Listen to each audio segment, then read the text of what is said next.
রংপুরের সার্বিক পরিস্থিতি জানাতে যুক্ত হচ্ছেন সহকর্মী আশিকুর রহমান ডিফেন্স। শিক্ষার্থীদের আন্দোলনে রংপুরের পরিস্থিতি ঠিক কেমন এখন, বিস্তারিত জানাবেন।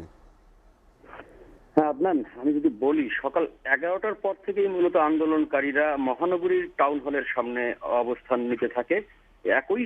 ঠিক একই সময়ে মহানগরের জাহাজ কোম্পানি মোড় ও পার্শ্ববর্তী বেদপট্টিতে যে অবস্থিত মহানগর আওয়ামী লীগের যে কার্যালয় রয়েছে তার সামনে ছাত্রলীগ, যুবলীগ ও আওয়ামী লীগের নেতাকর্মীরাও অবস্থান নেয়। এই ঠিক কিছু সময় পরেই এই জাহাজ কোম্পানি মোড় থেকে ছাত্রলীগ, যুবলীগ টাউন হলের দিকে অগ্রসর হওয়ার চেষ্টা করলে আন্দোলনকারীদের সাথে এই পৌরবাজারের সামনে সংঘর্ষ শুরু হয়।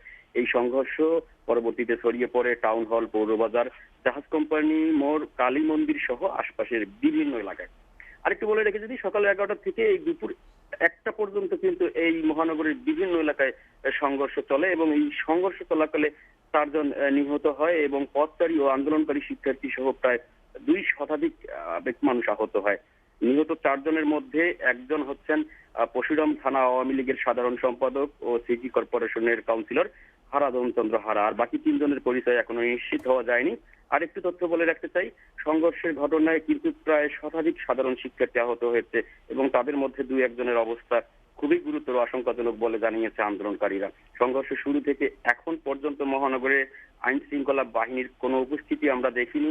11টার পর থেকেই মহানগরের যে কোতোয়ালি থানা রয়েছে সেই কোতোয়ালি থানার প্রধান ফটকে তালা ঝুলিয়ে ভিতরে নিষ্ক্রিয় অবস্থায় পুলিশকে অবস্থান নিতে দেখা গেছে।